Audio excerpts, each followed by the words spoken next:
remercie pour le plaisir intellectuel que ça m'a procuré, et que ça me procure, à la fois parce qu'effectivement il y a des réflexions, des débats et un mode d'organisation de ce colloque qui, me semble-t-il, favorise effectivement le temps qu'on peut prendre, même si tout de suite on en prendra un petit peu moins, mais aussi parce que, et je vais revenir là-dessus, il y a des manières d'appréhender effectivement pas que la danse, mais justement la danse, la musique, etc. Enfin, d'avoir un regard anthropologique extrêmement intéressant qui est, hélas, peu courant dans beaucoup d'autres milieux en France et ailleurs, en anthropologie. Donc pour ça aussi, c'est extrêmement intéressant d'être ici.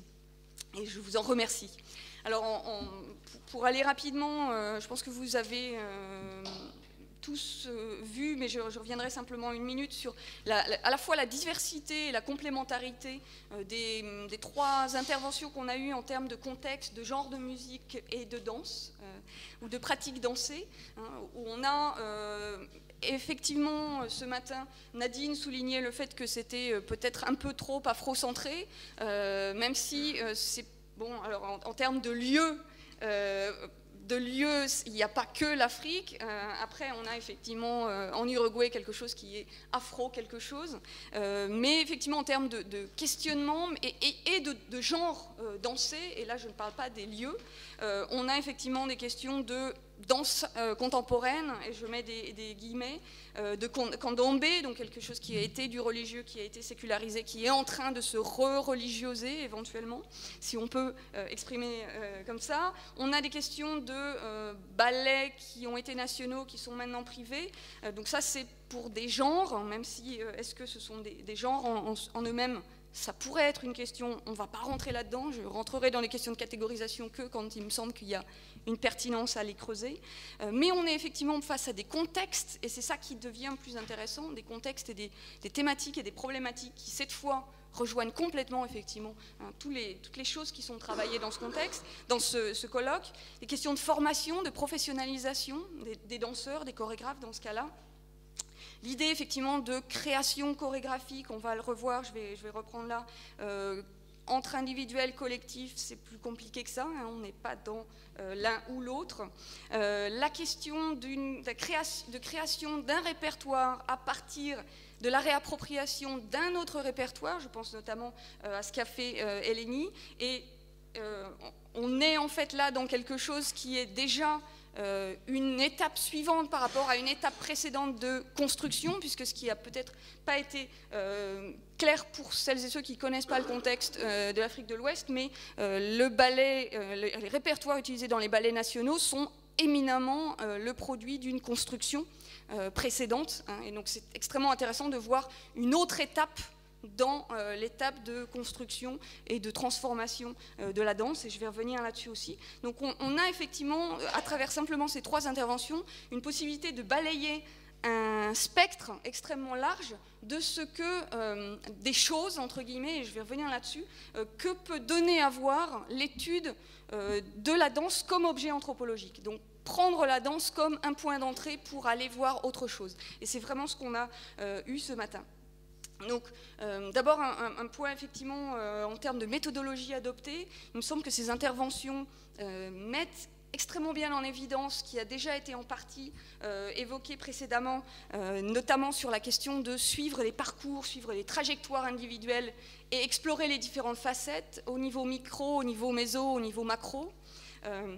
Ce qui me permet de rebondir sur le deuxième point de méthodologie, qui est effectivement cette idée de combiner vraiment les différentes échelles d'observation, d'analyse, mais pas simplement dans une idée de juxtaposition des différents niveaux, mais de voir comment en fait c'est l'interrelation de ces niveaux-là qui, d'une certaine manière, crée quelque chose de supplémentaire. On n'est pas dans la somme de plusieurs niveaux, on est dans quelque chose de supplémentaire qui a été créé, hein. On est vraiment... Ici, dans ce travail à différentes échelles, on comprend comment, effectivement, il y a des interactions entre les différents niveaux, et c'est ces interactions-là qui nourrissent vraiment ce que les personnes qu'on a entendues ce matin, mais aussi hier et sans doute dans le reste du colloque, nous permettent de penser, effectivement, si on est dans cette idée d'essayer de comprendre ce qu'est ce fameux phénomène de globalisation phénomène de globalisation qu'on peut envisager à la fois comme un processus, mais aussi comme un contexte, voir si c'est la même chose, sans doute pas. Donc essayer d'envisager ces choses-là un peu dans leur articulation, et vraiment cette idée de varier les échelles, mais de les combiner, de les articuler, si je reprends effectivement un terme qui m'est cher et qui apparemment est important pour Nadine aussi, donc parfait.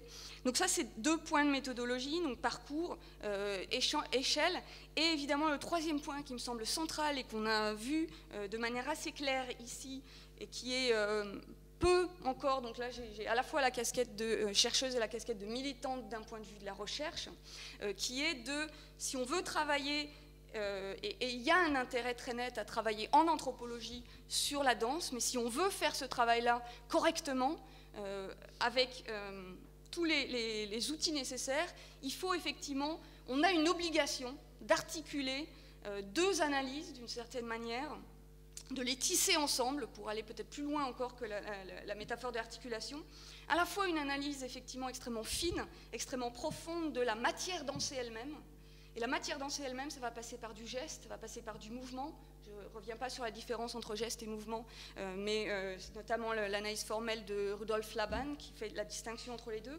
Donc geste, mouvement, construction du corps, transformation du corps, ce qu'on a très bien vu avec la manière dont Sarah Andrieux définit les étapes d'une formation. On doit construire son corps d'une certaine manière, puis le déconstruire, le reconstruire. Utilisation de l'espace, utilisation du temps, articulation avec le temps, lien avec la matière musicale, travail sur la matière musicale, etc. etc. Donc tout ça, c'est de l'ordre d'une analyse de ce que j'appellerais la matière dansée, même si c'est en lien également avec la matière musiquée, si on veut, ou musicale. Et puis, tisser cela avec une analyse, effectivement, d'autres dimensions de la pratique dansée, de l'événement dansé, si on veut reprendre une terminologie qui est souvent utilisée par des anthropologues états-uniens de la danse, Kili Nomoku, par exemple. Et donc, envisager de manière complètement tissée ensemble des enjeux qui soient de l'ordre du religieux, du politique. Par exemple, on a eu ce matin les questions d'afrocentrisme ou d'africanité, à réfléchir aussi l'un et l'autre, de féminisme, même si c'est une des choses sur lesquelles peut-être on pourrait revenir, puisque chacune d'entre vous a en fait quelque chose peut-être à dire là-dessus, mais qui n'a pas forcément été développé. Je pense notamment à Sarah, qui nous a montré quelque chose qui s'appelait engagement féminin, mais l'enseignant est un homme, donc comment on a effectivement ce rapport-là. Et puis sur les questions d'enjeux identitaires, de construction identitaire, où on a surtout parlé ce matin de construction identitaire collective, même si on a très clairement aussi des questions de construction identitaire individuelle qui traversent ce que vous nous avez présenté. Et je vais revenir là-dessus. Donc, articuler cette analyse fine et profonde de la danse, de la matière dansée, et une analyse des autres dimensions de l'événement dansé, avec cette idée de prendre en compte ce que j'appellerais de manière large, et qui est plus compréhensible quand c'est souvent dit en anglais, c'est les politiques de la danse, the politics of dance. Et ça, c'est extrêmement important d'avoir ça en tête quand on travaille sur la danse, avec cette idée, effectivement, ce que je disais tout à l'heure, on va affûter le regard par une analyse formelle de la matière dansée, mais l'idée n'est pas de s'arrêter là. L'idée est de, effectivement, ce que vous nous avez très bien montré, qu'est-ce qui se passe quand on travaille sur quelques éléments corporels, comment c'est transformé, transféré d'un moment à un autre, quels sont les enjeux qui vont traverser le fait qu'on va ralentir tel pas, ou qu'on va augmenter le tempo, ou qu'on va rajouter une petite variation, etc., etc. Donc, voir comment la matière dansée est travaillée, tordue, etc., etc., pour des enjeux qui sont effectivement les enjeux peut-être plus classiques, entre guillemets, de l'anthropologie, qui sont le politique, le religieux, etc., etc., les enjeux historiques, bon, et j'en passe. Donc, prendre effectivement toutes ces dimensions en compte et les tisser ensemble. Donc, on a ces 3 points-là, et effectivement, il me semble que c'est par ces 3 points-là de méthodologie, parcours, analyse de la danse multiple et échelle, on arrive effectivement à montrer, et ça c'est, je pense, un point très important de ce programme, au-delà de simplement ce matin, l'apport central effectivement d'une ethnographie très fine un certain nombre de terrains pour regarder sous un jour nouveau ce qu'est effectivement ce fameux contexte et ou processus de la globalisation, hein, qui effectivement très souvent est encore vu comme quelque chose de vaste, de divers, de flou, de mouvant. Et puis dans les sciences humaines et sociales, même si c'est de moins en moins vrai, mais on a quand même plus une tendance à l'étudier d'un point de vue macro que d'un point de vue micro. Donc ce type de recherche, hein, sur un point bien précis nous permet d'aller au-delà et me semble-t-il est un apport très net de l'anthropologie et de l'ethnographie à cette réflexion extrêmement actuelle sur la globalisation. La question de la globalisation, je vais revenir tout à l'heure, mais effectivement, j'utilise volontairement ce terme de globalisation qui, en français, notamment grâce aux travaux de Marc Abélès, est distingué du terme mondialisation, hein, avec cette idée que la globalisation, c'est ce qui s'est passé dans ces 30 ou 40 dernières années, avec une accentuation des processus de circulation, plutôt que quelque chose de complètement nouveau. Hein. L'idée n'est pas de se dire qu'on est dans quelque chose de nouveau, mais dans quelque chose qui s'est accéléré en termes de circulation des individus, circulation des matières, circulation, etc. etc. Donc on a effectivement cet apport de l'ethnographie pour un travail sur la globalisation, et également, me semble-t-il, et c'est très net, et justement d'où mon plaidoyer, entre guillemets, sur analyser la matière dansée, c'est qu'on est là dans une possibilité d'analyser ce qu'il y a dans ce qui est souvent considéré comme la boîte noire de la création. Hein, évidemment, c'était un des thèmes de l'ANR, mais là, on est vraiment face à quelque chose qui est extrêmement intéressant. Et là, ce qu'a dit Clara ce matin est très clair quand elle dit Chabela me dit je reçois les pas des orishas. Très bien, c'est sa conception des choses. Mais moi, anthropologue, je suis sur le terrain, je vois comment elle invente sur le moment, je l'entends dire des choses, etc. Donc c'est ça qui est intéressant. Je ne dis pas qu'on est là pour dire non, non, tu racontes n'importe quoi, tu es peut-être un créateur, mais tu ne sais pas ce qui se passe. Mais c'est à nous aussi, et c'est ça qui est passionnant dans ce travail-là. Et c'est là-dessus qu'on est vraiment dans quelque chose qui va bien au-delà de la différence musique-danse. C'est que ce qu'on a vu hier et ce qu'on a vu ce matin, on est vraiment effectivement dans une description extrêmement, au grain extrêmement fin de ce que c'est que créer, donc ce que sont les multiples possibilités de créer, hein, les multiples processus de créer. Donc effectivement, face à ça, l'intervention que j'ai commencé à faire tout à l'heure et sur laquelle j'insiste aujourd'hui, il me semble qu'effectivement, séparer la danse et éventuellement le corps, hein, les réactions qu'il y a eu hier dans la salle étaient très significatives pour ça, quand j'ai pris la parole en disant mais où est le corps? Quelqu'un a dit mais c'est pas grave, tu vas le réincorporer demain. Or pour moi c'est très clair qu'il n'est pas question d'avoir le corps d'un côté et la musique de l'autre, que tout ça doit être travaillé effectivement ensemble, hein, dans un tissage. Donc, d'où mon léger problème de voir la danse sortie de ces questions-là dans un axe en particulier. Hein, donc, on reviendra là-dessus, je pense que c'est une question, même si vous avez déjà commencé à y répondre ce matin.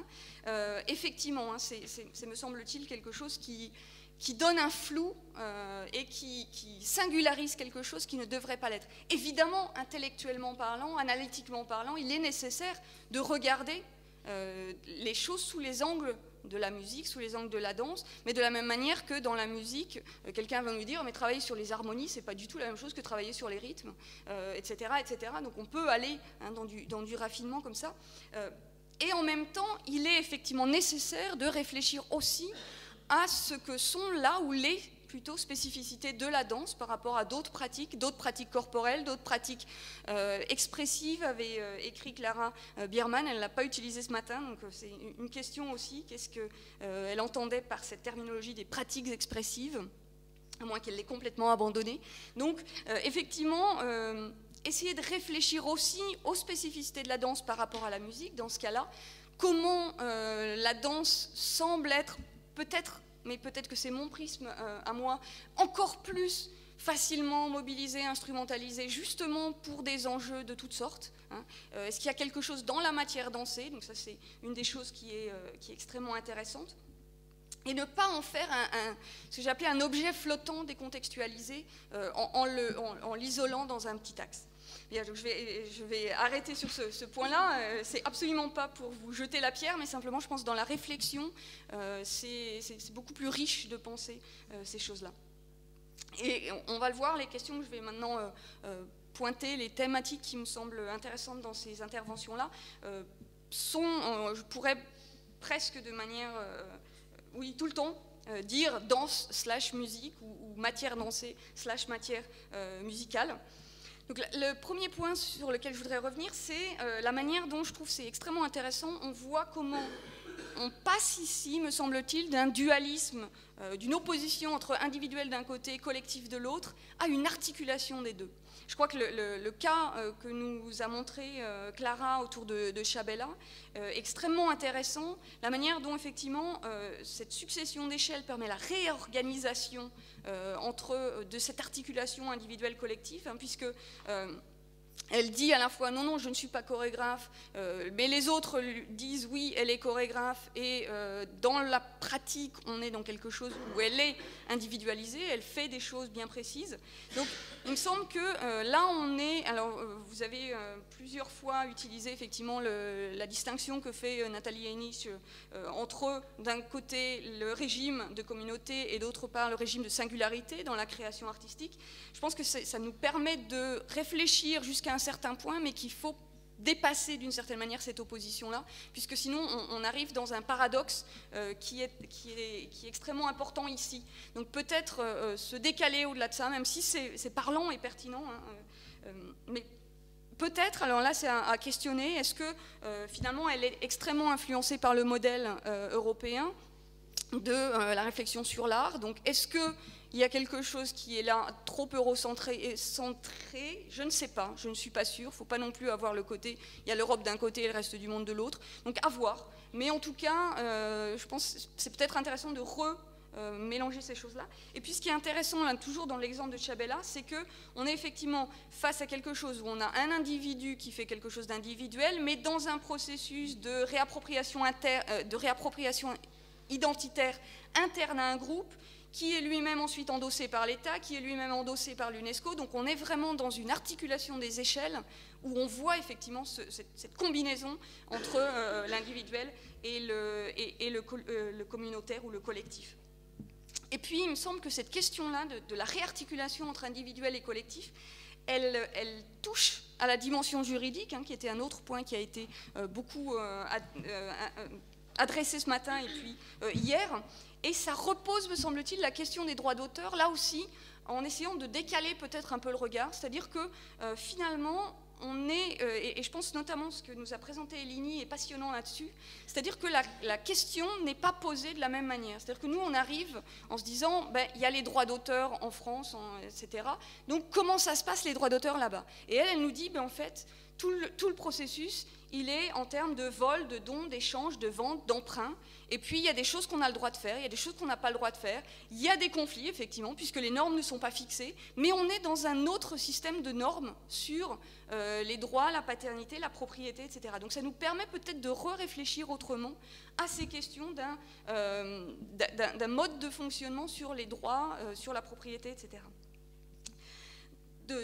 Deuxième point que je voudrais soulever qui émerge de tout ça, c'est effectivement la manière dont, et le travail de Sarah Andrieux, je pense, m'a mise sur cette piste-là, la manière dont penser ce qu'on voit ici à l'aune d'une anthropologie du travail, anthropologie des professions, permet aussi de décaler un peu le regard et permet d'aller vers d'autres questionnements qui nous sortent un petit peu du risque parfois de travailler sur la danse et la musique, qui est de tomber, même si on ne le veut pas, et je pense que c'est le cas d'un certain nombre de gens ici, de tomber dans l'esthétique, dans justement ce qu'a souligné ce matin Nadine, la danse comme art, mais essayer de réfléchir un petit peu autrement sous l'angle de la profession. Alors évidemment, je n'invente pas grand-chose ici. Pierre-Michel Menger a beaucoup travaillé là-dessus, hein, avec notamment son ouvrage qui s'appelle « Portrait de l'artiste en travailleur », donc qui est effectivement sur plutôt la danse en France. Pierre-Emmanuel Sorigné vient de sortir également quelque chose qui s'appelle Danser, enquête dans les coulisses d'une vocation, mais vraiment sur la profession de danseur. Donc c'est pas nouveau, mais peut-être que cette entrée-là peut nous permettre aussi de questionner ces histoires de création aux quatre coins du monde, donc voir comment on peut le tourner un petit peu. Il y aurait des choses à dire au-delà, effectivement, sur la manière dont l'anthropologie du travail est finalement très peu développée, qui renvoie sans doute à ce fameux grand partage entre les sociologues s'occupent de leur propre société et puis les anthropologues s'occupent de la leur, et le travail a jusqu'à un certain point été laissé aux sociologues. C'est des grosses catégories, évidemment, c'est beaucoup plus fin que ça, hein, mais il y a quelque chose de ça, donc là, peut-être une piste. Et là aussi, en l'articulant avec la question des échelles, on entre là aussi dans quelque chose d'extrêmement intéressant. Ce que vous disiez ce matin, les trajectoires, ça ne vient pas de nulle part. Qu'est-ce qui se passe? Et effectivement, les trajectoires dans l'analyse du travail, c'est souvent extrêmement intéressant et extrêmement fructueux. Quatrième point, c'est effectivement un des gros blocs qui a été présenté et qui est effectivement dans l'acronyme, GLOB, ou GLOBA même, de globalisation, alors que je reprendrai plutôt en parlant de logique de circulation, logique de mobilité, à la fois, et là évidemment j'emprunte un peu à Padouraille, mobilité des individus, mobilité des matériaux, mobilité des images et des imaginaires, c'est très net ici, on est dans quelque chose où on va aller puiser un peu partout. Alors évidemment là aussi on ne réinvente pas la roue, d'autres ont travaillé là-dessus, je pense notamment à Paul Gilroy qui a beaucoup travaillé sur cette question de l'Atlantique noir, mais en revanche, là où il y a vraiment quelque chose de ce que je disais tout à l'heure, on est vraiment là dans un travail sur le terrain, les pieds dans la boue, où vraiment on essaie d'aller voir ce qui se passe dans toute une série de textes sur la globalisation, sur ces processus de circulation, etc. On reste un peu sur sa faim en se disant oui, mais concrètement sur le terrain ça se passe comment? Et là on est vraiment face à ça, et c'est ça que je trouve extrêmement intéressant, hein. On voit la manière dont, que ce soit Tchabela qui va se servir d'un certain nombre d'éléments qui vont être des éléments qui vont être sous-tendus par des enjeux politiques extrêmement forts, hein, l'afrocentrisme, la re-religiosité, je ne sais pas, resémantisation par la religion, dirait Clara. On est dans effectivement quelque chose qui est extrêmement intéressant de regarder à travers cette circulation. Une circulation, une fois encore, des techniques dansées, ce que présente bien le travail de Sarah Andrieux sur, on a la circulation des techniques, on a la circulation des danseurs, on a la circulation des formateurs, hein, tout ça se lie, se rejoint, etc. Donc on est vraiment dans quelque chose où on comprend vraiment quelles sont les logiques, les dynamiques de ce processus dit de globalisation qui est vraiment fait peur, flou, etc., etc. Et il me semble qu'effectivement, si on tisse ces choses-là ensemble, on peut envisager, me semble-t-il, le local et le global, peut-être plus comme des niveaux complémentaires, et à ce moment-là, en pensant plutôt non pas à le local, mais les locales, parce que le locaux est vraiment hideux, donc les locales interconnectés. Et c'est là aussi, hein, de la même manière que ce que j'ai montré tout à l'heure sur les questions d'échelle, et c'est pas pour rien, on est dans quelque chose où l'interconnexion de ces différents locales mène à autre chose que simplement un global, là aussi très, très flou. Donc ça nous permet effectivement de regarder un petit peu sous ces angles-là. Il me semble qu'on est là dans la combinaison, d'une certaine manière, de trois dimensions, pour les acteurs et par les acteurs, à la fois une connaissance extrêmement fine du contexte local, hein, les acteurs, les institutions, les enjeux, les problèmes, les manques, les besoins. Comme l'a très bien montré Sarah, c'est pas simplement des gens qui sont venus d'ailleurs, c'est des individus qui sont là, qui savent ce qui manque, qui savent ce qui existe, qui savent jouer avec les interstices, qui connaissent extrêmement bien effectivement le rôle que peut jouer éventuellement les institutions culturelles extérieures, donc comment les mobiliser, comment les instrumentaliser d'une certaine manière. Ça c'est extrêmement important dans ces processus d'articulation locale globale. Là, ce qu'on voit aussi, ce qui est peut-être moins net ici, mais dans d'autres textes on le voit très clairement, on a une multiplication des réseaux. à la fois une multiplication en termes de nature. On a des réseaux d'acteurs, des réseaux institutionnels, des réseaux familiaux éventuellement, même si vous ne l'avez pas forcément indiqué, mais c'est très clair, des réseaux religieux. Et puis là aussi, interconnexion de réseaux à des niveaux différents. Les réseaux au niveau du quartier, les réseaux au niveau de la ville, etc. etc. Donc là aussi, bouclage de plusieurs choses qui nous permettent effectivement de penser ça. Et puis, ce qui a été peut-être moins travaillé, mais très clairement en filigrane dans vos interventions, la manière dont les acteurs sont capables de mobiliser ce qu'on appelle aujourd'hui, me semble-t-il, dans la dimension politique, les langages, ce qu'en anglais on appellerait éventuellement buzzwords, c'est-à-dire vraiment quel est le mot qui va nous permettre de mobiliser les ressources de Culture France, les ressources de ceci, les ressources de cela. Et là, on est face à ça. Et toute la discussion que n'a pas voulu entamer Sarah par manque de temps, mais sur est-ce qu'on appelle tradi machin ou est-ce qu'on appelle danse africaine contemporaine, etc. Là, on est on est face à des acteurs qui ne sont pas idiots, entre guillemets, qui savent bien que s'ils utilisent tel terme, ils vont pouvoir piocher dans tel ou tel pot de monnaie. Donc là, il y a vraiment quelque chose qui est extrêmement intéressant sur la capacité à mobiliser les langages. Et puis on a aussi ce qui n'a pas été évoqué par manque de temps ce matin, mais une question d'étude des limites de la globalisation, avec là aussi un plein de guillemets à globalisation. Ce que Sarah n'a pas dit ce matin, c'est que effectivement ces fameux styles de vie, c'est des gens qui sont beaucoup dans de la circulation d'un pays ou à un autre, mais avec en même temps toute une stigmatisation de l'émigration. Donc cette question-là, elle est intéressante. Parcourir le monde mais toujours revenir était une des phrases que n'a pas dit Sarah mais qui me semble extrêmement intéressant. Donc là il y a peut-être éventuellement une piste d'un nouveau volet de recherche qui est effectivement à la fois sur ceux qui ne s'engagent pas dans la circulation, peut-être parce qu'ils ne peuvent pas, ce que tu n'as pas dit mais qui était présent dans ton texte, ou parce qu'ils ne veulent pas, et je repense à ce qu'a dit hier Veit Elderman, des gens qui ne sont pas dans cette idée d'une différenciation, mais au contraire d'une globalisation, mais sur place, éventuellement, locale, etc., etc.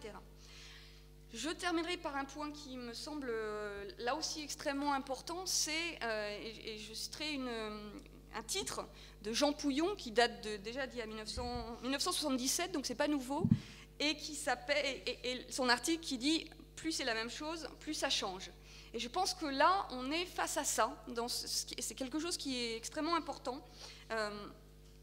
On est face à quelque chose où on voit, c'est pas nouveau, mais on le voit et on le revoit, des éléments, des points qui nous permettent ou qui nous permettraient d'en finir avec le dualisme dans la pensée, le dualisme analytique entre tradition d'un côté, tradition ça reste identique, et création de l'autre, ça change, ça se transforme, ça innove. Alors ça a l'air peut-être basique, c'est un peu le serpent de mer de l'anthropologie et peut-être de l'ethnomusicologie également, où on a sans arrêt ce retour-là. C'est-à-dire qu'on en sort, on dit, voilà, donc il y a Pouillon, il y a Lanclude, il y avait Goudy dès les années 50 qui disait, mais attention, le bagré, c'est quelque chose qui est dit traditionnel, mais qui change sans arrêt, etc. etc. Donc là, il n'y a aucun doute que beaucoup de chercheurs aujourd'hui sont conscients de ça, mais comme le terme tradition est toujours une catégorie pratique, c'est-à-dire sur le terrain, les acteurs l'utilisent sans arrêt, l'utilisent, le mobilisent, etc., ce que nous a bien montré Lina ce matin, on est coincé à un moment, en tant que chercheur, on se retrouve face à cette catégorie qui fait sens pour les acteurs, mais qui pour nous, analytiquement parlant, nous fait grincer des dents. Et là, je pense qu'on est là aussi dans quelque chose qui est extrêmement intéressant et peut-être qu'on peut essayer de dépasser ça. Alors d'abord, évidemment, faire cette distinction entre catégorie de pratique et catégorie d'analyse, ne plus vraiment faire extrêmement attention à ne plus utiliser cette tradition comme une catégorie d'analyse. Et je suis la première à avoir encore des écrits à l'époque de ma thèse où j'utilisais tradition, même si je l'avais discuté longuement, donc mea culpa de mon côté aussi. Mais ce qui me semble intéressant, et c'est pour ça que je pointe ça dans ce colloque-là, c'est que ce travail sur la création nous montre bien comment finalement la création, ce n'est que un moment visible dans un long processus dans un long processus cumulatif, dans un long processus où on a effectivement des moments d'emprunt, des moments de circulation, puis des moments de cristallisation de quelque chose qui, alors, éventuellement a des limites, enfin, des limites sont constituées, des normes, des discours. On dit ça c'est le rock, ça c'est le ballet national, ça c'est etc. Mais on est dans un moment de cristallisation, et puis on va venir un peu plus tard, et puis ce moment de cristallisation qui était le résultat d'une création, on va dire ça c'est la tradition, et c'est passionnant là justement dans la présentation qu'a faite Elina, où à aucun moment, en tout cas dans cette présentation et dans ce que disent les gens, n'est posée la question du fait que ce qu'ils considèrent comme la tradition, c'est le ballet national, et le ballet national, c'est quelque chose qui est relativement récent en termes de construction et de création. Donc on voit bien à quel point on est dans des moments où la création est visible, et puis elle se cristallise, on l'enferme dans l'étiquette de la tradition, et puis ça ressort à un autre moment, etc. Donc peut-être, là aussi, hein, essayer de réfléchir avec les outils que sont la question du temps long, hein, qu'est-ce qui demeure, what sticks in English, donc qu'est-ce qui va effectivement faire genre plus tard, hein, et quelles vont être les normes qui vont se mettre en place, la question de la conscience ou de la volonté des acteurs de changer ou de ne pas changer, hein, puisque souvent cette idée de la tradition, c'est on pense qu'on ne change rien. Le fameux texte de Goody sur le Bagré, il nous montre qu'il y a eu des changements, mais les acteurs avec lesquels ils travaillent ne sont pas forcément conscients, ou en tout cas ne sont pas dans une volonté consciente de transformer les choses. Donc faire une distinction aussi entre ce qui est conscient, ce qui ne l'est pas, ce qui est volontaire, etc. etc.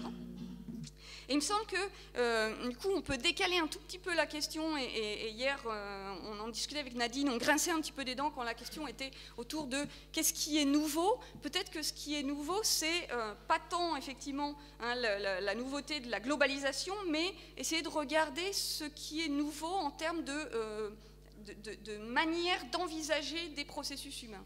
Et cette idée de décaler, de penser la création comme un moment d'un long continuum, et qui essaye d'évacuer le danger de l'opposition changement versus tradition, me semble-t-il, est une manière effectivement de changer la perspective qu'on a sur les processus, et c'est ça qui est nouveau. Et c'est ça qui est extrêmement important et qui est passionnant dans le travail que font un certain nombre des chercheurs qu'on a entendus jusque-là. Donc effectivement, essayer de voir ça, et puis ce qui est nouveau, effectivement, il y a effectivement des enjeux politiques différents, des vitesses de circulation, des technologies, bien entendu. Donc il n'y a aucun doute qu'il y a du nouveau, mais peut-être penser aussi ce décalage peut-être de perspective. Et je m'arrêterai en reprenant là aussi, hein, c'est Brubaker qui a travaillé pas mal sur la manière dont on utilise des mots, et on les utilise jusqu'à la corde et ils ne veulent plus rien dire. Il travaille notamment sur le thème de diaspora, et il dit mais pourquoi est-ce qu'il y a une explosion dans le domaine universitaire ou académique aujourd'hui du terme diaspora? Est-ce que réellement le processus de diaspora, de migration, de circulation a à ce point changé? Ou est-ce que simplement on est dans un changement de paradigme, un changement de regard des chercheurs qui effectivement utilisent ce terme-là pour décrire des phénomènes qui peut-être existaient déjà, mais essayons de creuser au-delà de ça. Voilà, je vous remercie. Rien à rajouter. J'ai trouvé ça... Non, c'est vrai. C'était très intéressant, passionnant. Cette idée, oui, de l'articulation, en tout cas... et qu'on retrouve dans des préoccupations des ethnomusicologues, d'articuler la matière dansée, matière musicale, à une véritable analyse anthropologique d'enjeux qui les traversent, qui les dépassent, qui les constituent, qui les construisent, etc. Je pense que c'est absolument, un des points en tout cas fondamental. Et puis tout, j'ai vraiment... Merci.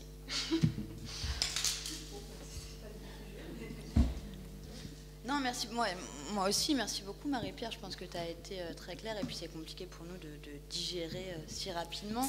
Après, je vais reprendre moi aussi, j'aime beaucoup l'article de Jean Pouillon. Et donc, je vais reprendre juste sur ce point, sur cette dichotomie tradition-modernité. Je pense que la question de la réflexivité par rapport à ce qui fait tradition, et puis aussi la question de l'autorité.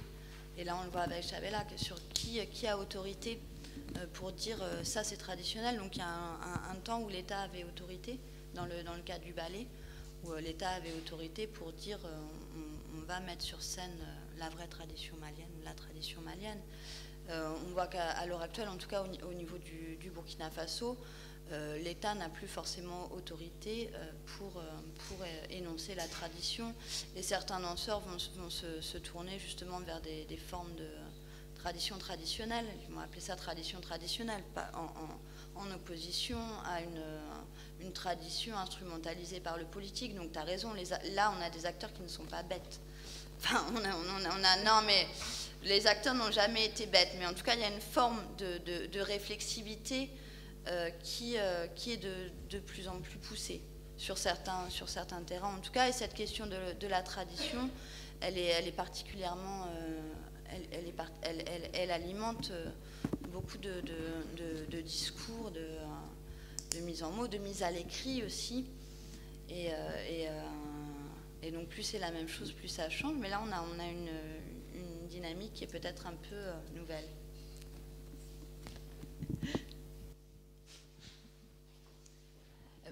J'aimerais, malheureusement, on n'a pas énormément de temps parce que ça va être compliqué pour déjeuner ensuite. Moi, je voudrais juste revenir très brièvement sur une de tes dernières propositions que j'ai trouvée tout à fait stimulante.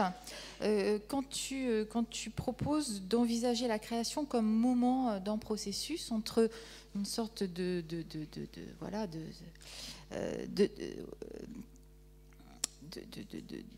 temps de la création qui ensuite se mue, ou plutôt de ce processus de création qui change de statut.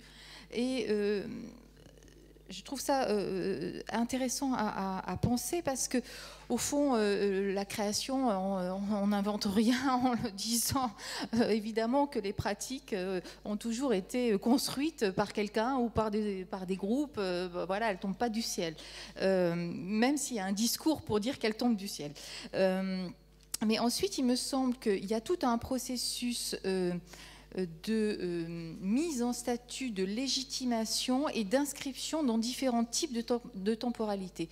Je pense qu'on n'aboutit pas au même résultat quand on a des individus, des sociétés qui pensent en termes de logique patrimoniale, c'est-à-dire que d'une création, on va aboutir à un patrimoine. Alors qu'il y a d'autres individus ou d'autres sociétés qui sont dans des logiques historiques.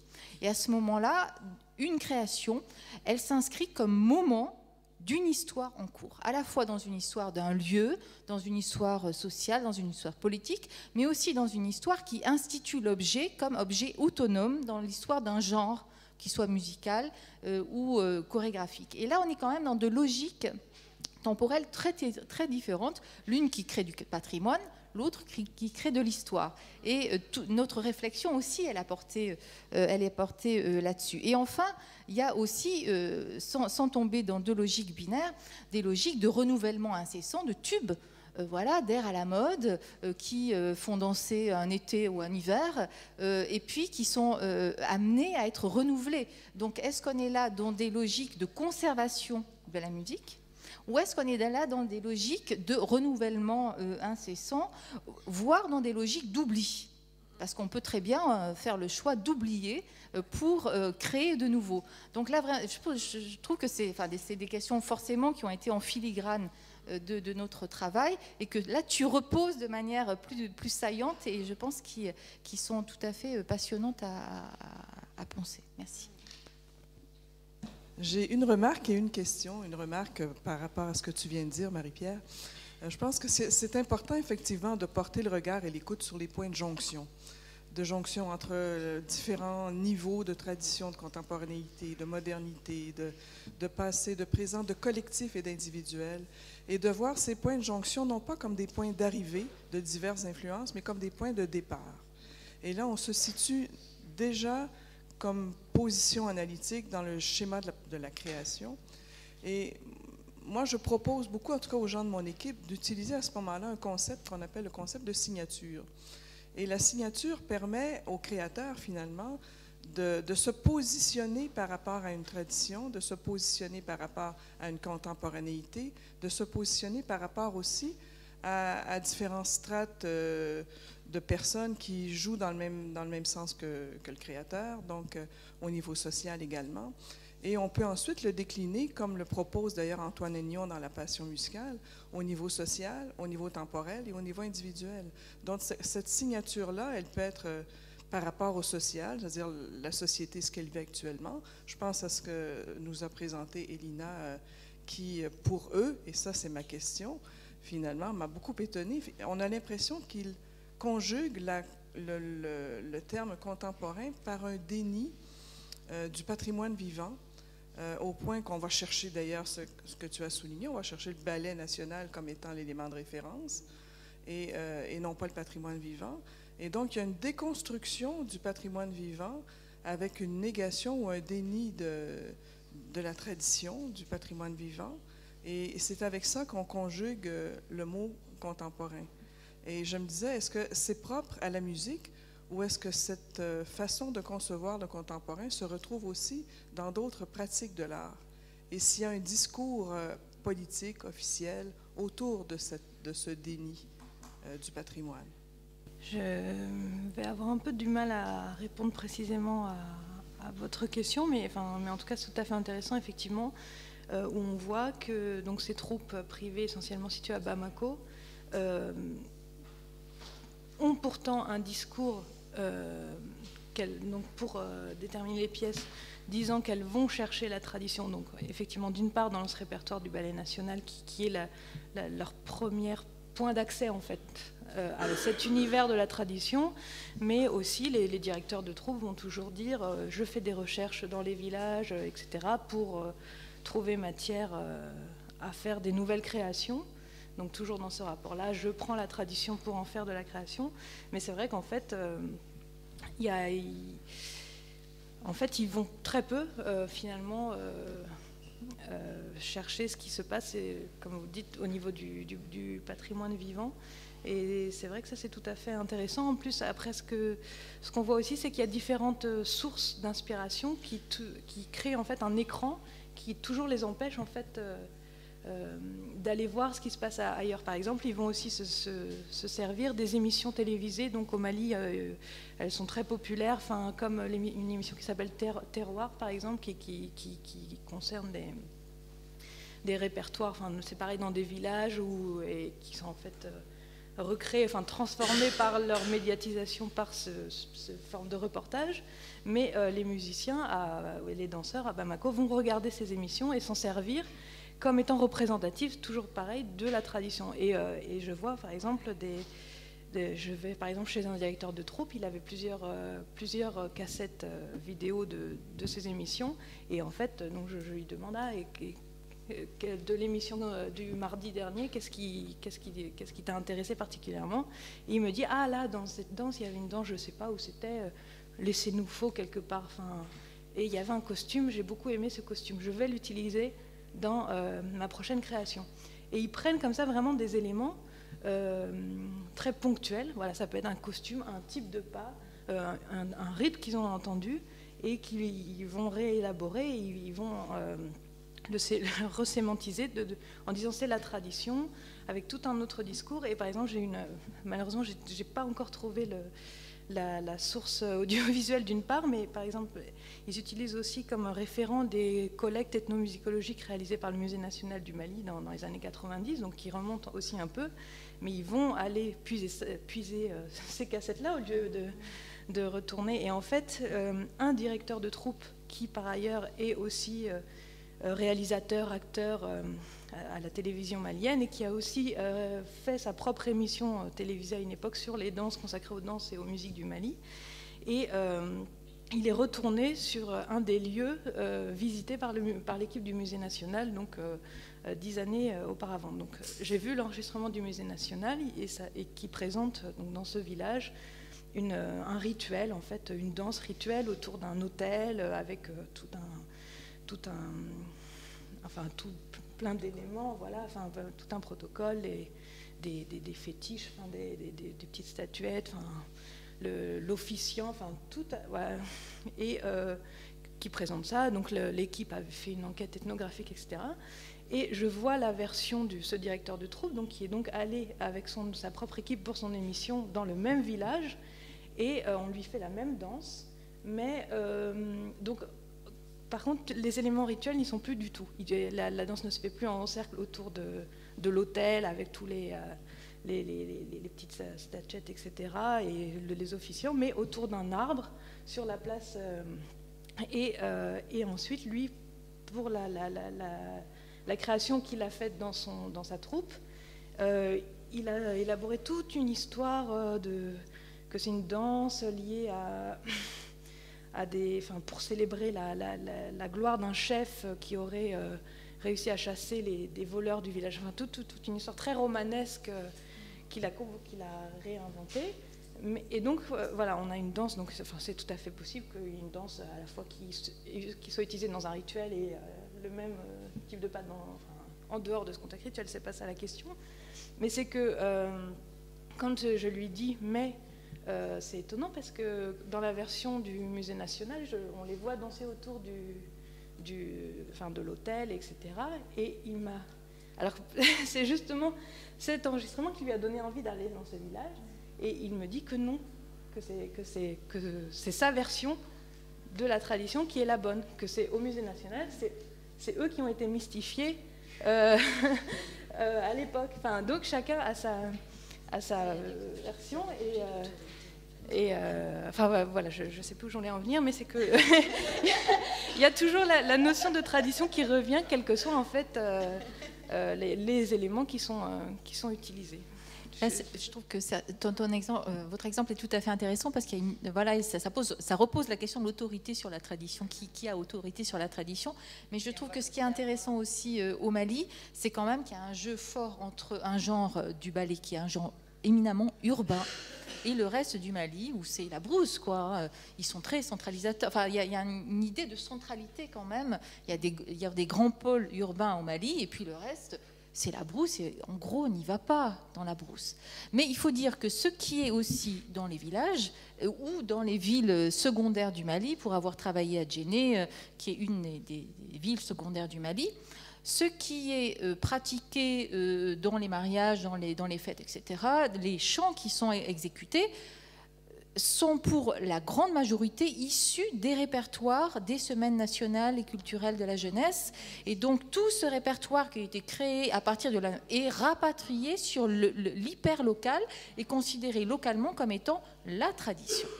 Donc là aussi, il y a un jeu inverse qui est tout à fait passionnant à observer sur le terrain.